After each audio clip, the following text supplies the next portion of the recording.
নমস্কার, M Taylor চ্যানেলে সকল বন্ধুদের স্বাগত। আজকে আমি এই 2.5 মিটার কাপড় দিয়ে নায়রা কাটিং চুড়িদার বানিয়ে কাপড়টি খুলে যে কোনো এক মাথা থেকে নিয়ে সমান 4 ভাঁজে ভাঁজ করে নিতে হবে। ভাঁজ করে নেওয়ার পর উপরের পাটটি আমি বের করে নেব। উপরের পাটের জন্য আমি ঝোলের অংশটি নিয়ে নেব 15 ইঞ্চি। 15 ইঞ্চি আর এক্সট্রা হাফ ইঞ্চি নিয়েছি সেলাইয়ের জন্য। তো 15 ইঞ্চিতে দাগ দেওয়ার পর এবার আমি পুটের মাপটি নিয়ে নিচ্ছি 7.5 ইঞ্চি। 7.5 ইঞ্চি নেওয়া হয়ে গেলে এবার ওখান থেকে আমার বগলের মাপটি নিয়ে নিতে হবে 7.5 ইঞ্চি। নেওয়ার পর বডির মাপ আমি নিয়ে নেব 8.5 ইঞ্চি আর এক্সট্রা সেলাইয়ের জন্য নিয়ে নেব। তো টোটাল আমি এখানে নিয়ে নিচ্ছি 10 ইঞ্চি। 10 ইঞ্চি নেওয়ার পর এবার দাগগুলি মিলিয়ে দিয়ে সোজা করে বাক্স করে নিয়ে নেব। বগলের মাপ আর বডির মাপ যুক্ত করে দিয়ে বাক্স করে নিয়ে তারপরে বগলের দিকে বগল শেপটি দিয়ে দেব।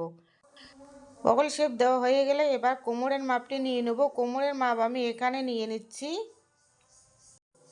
9.5 ইঞ্চি। 9.5 ইঞ্চি দাগ দিয়ে তার কোমরের মাপ আর বডির মাপের সঙ্গে সোজাসুজি দাগটি দিয়ে দেব। দেওয়ার পর এবার হাফ ইঞ্চি কোমরের দিকে ডাউন করে দাগটি দিয়ে দিতে হবে। তো হাফ ইঞ্চি দাগ আমি দিয়ে দিয়েছি ডাউন করে। এবার গলার চওড়াটি নিয়ে নেব আমি এখানে 3 ইঞ্চি। 3 ইঞ্চি নেওয়ার পর তারপর গলার ডিপ আমি নিয়ে নেব।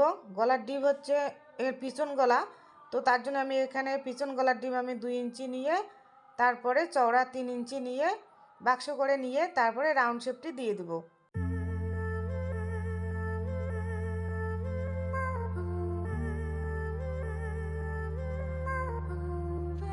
এবার সামন গলার জন্য আমি ডিম নিয়ে নিব 6 ইঞ্চি। 6 ইঞ্চিতে দাগ দিয়ে তারপরে উপরে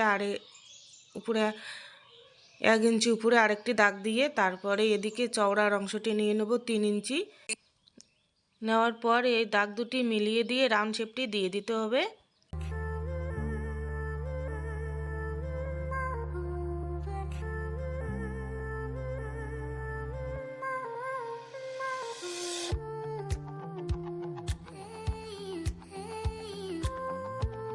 রাউন্ড শেপ দেওয়া হয়ে গেলে এবার নিচে 1 ইঞ্চি নামিয়ে তারপরে ভি করে দাগ দিয়ে দেব। তো বন্ধুরা, দাগগুলি স্পষ্টভাবে বোঝা যাচ্ছে না, কষ্ট করে একটু দেখে নিয়ে এই দাগ অনুযায়ী কেটে নেওয়ার পর এখন পিছন পাটটি বের করে নিতে হবে। তো পিছন পাটটি আমি বের করে নিয়ে সামন পাটের দাগ অনুযায়ী আমি কেটে নেব গলার ডিপ। সামন পাটের গলার ডিপ আমি কেটে নিয়েছি। দেখো বন্ধুরা কত সুন্দর লাগছে। তো উপরের পাটটি আমার কাটিং করা হয়ে গেল। এবার আমি নিচের পাটটি তৈরি করব। তার জন্য এই বাড়তি কাপড়টুকু আমি কেটে নিচ্ছি।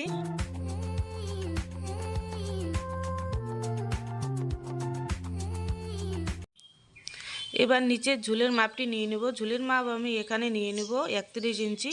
তো 31 ইঞ্চিতে দাগ দিয়ে সোজা করে দাগটি দিয়ে দেব। তো এখানে 2 ভাঁজে ভাঁজ করা আছে, তো দুটি পাট আমার বের হয়ে যাবে, একটি সামন পাটের আর একটি পিছন পাটের অংশ।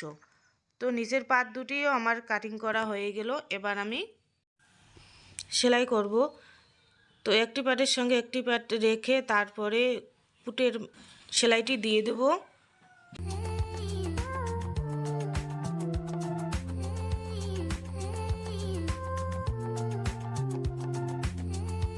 পুটের দুটি সাইড সেলাই করা হয়ে গেলে এবার নিচের যে ঝুলের পাট দুটি বের করে নেওয়া হয়েছে সেই পাট দুটি এভাবে কুচি দিয়ে সেলাই করে নিয়ে নিতে হবে কোমরের মাপ অনুযায়ী। তো আমি এখানে কুচি দিয়ে সেলাই করে নিয়ে নিচ্ছি কোমরের মাপ অনুযায়ী।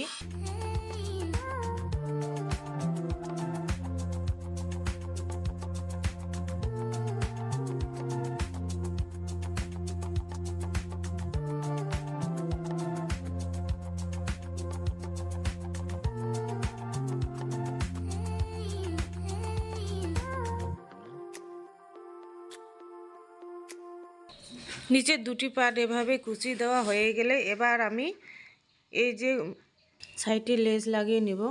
তার জন্য কাপড়টিকে এভাবে সোজা পাশে একটি ভাঁজ দিয়ে তার উপরে লেসটি বসিয়ে তারপরে সেলাই করে নিয়ে নিতে হবে।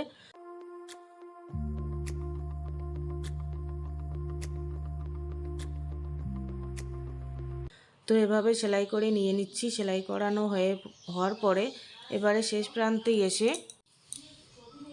লেসটিকে এভাবে কোনাকুনি করে ভাঁজ করে নিয়ে আবার নিচের কাপড়টি এভাবে ভাঁজ করে রেখে এভাবে সেলাই করে নিয়ে নিতে হবে।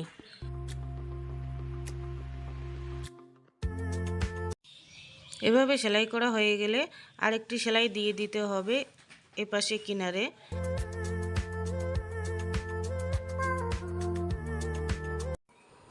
সেমভাবে আরেকটি পার্টেও এভাবে লেস লাগিয়ে সেলাই করে নিয়ে নিতে হবে।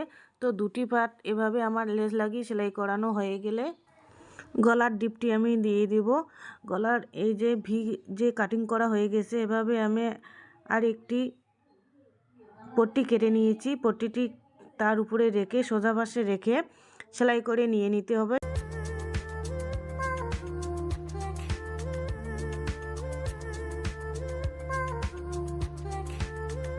সেলাই করানো হয়ে গেলে এভাবে কেসির মাথা দিয়ে সেলাই অবধি কেটে নিয়ে নিতে হবে।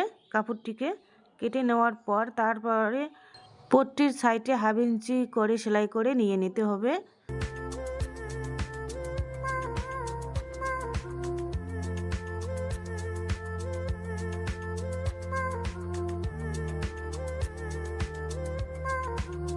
সেলাই করানো হয়ে গেলে এবার কাপড়টিকে উল্টিয়ে তারপরে পাকা করে সেলাই করে দিয়ে দিতে হবে।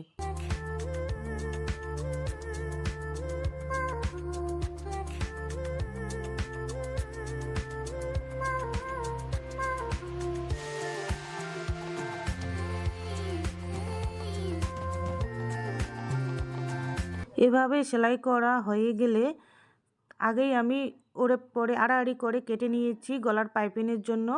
তো গলার পাইপিংটি আমি দুভাজে ভাঁজ করে নিয়ে এই যে 1/2 ইঞ্চি এক্সট্রা রেখে তারপরে গলার কাপড়ের সঙ্গে সেলাই করে নিয়ে নিচ্ছি।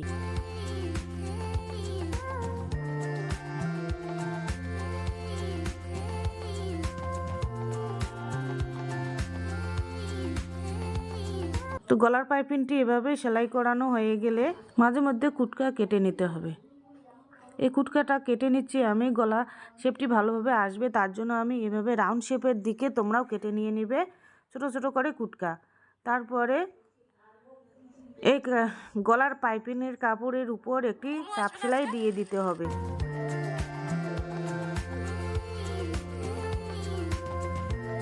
চাপ সেলাইটি দেওয়া হয়ে গেলে এবার এই যে বাড়তি কাপড়টি যে আছে এই বাড়তি কাপড়টি এভাবে ভাঁজ করে নিয়ে সেলাইটি পাকা করে নিয়ে নিতে হবে। তো পাকা করে আমি সেলাইটি দিয়ে দিচ্ছি।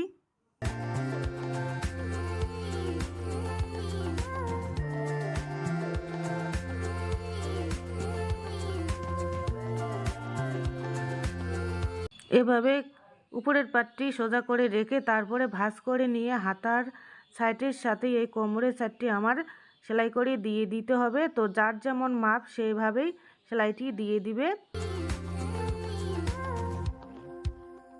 তো হাতার মুহুরি আমি 5 ইঞ্চি রেখে দিয়েছি, যেহেতু 10 ইঞ্চি তার জন্য 10-এর অর্ধেক 5। সেমভাবে পরের সাইডের অংশটি সেলাই করে নিয়ে নিবে। তো কোমরের মাপ অনুযায়ী আর হাতার মুহুরির মাপ অনুযায়ী যার যেমন সেভাবে সেলাই করে নিয়ে নিতে হবে। সেলাই করে নেওয়ার পরে উপরের পাটটি গোল করানো হয়ে গেল, গোল করে সেলাই করানো। এবার নিচের পাটটি এইভাবে সেলাই করে নিয়ে নিতে হবে মুখোমুখিভাবে। তো লেজের মুখোমুখিভাবে ধরে তারপরে সেলাই করে নিয়ে নিচের পাটটিও আমার গোল করে নিয়ে নিতে হবে। যেহেতু উপরের অংশটি আমি গোল করে নিয়ে নিয়েছি তার জন্য নিচের পাটটিও আমার এভাবে সেলাই করানো হয়ে গেলে গোল হয়ে যাবে।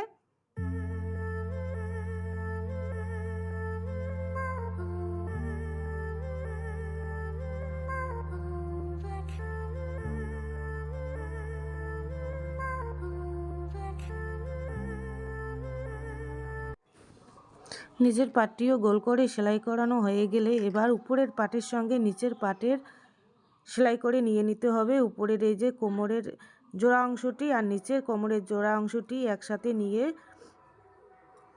রাউন্ড করে সেলাই করে নিয়ে নিতে হবে।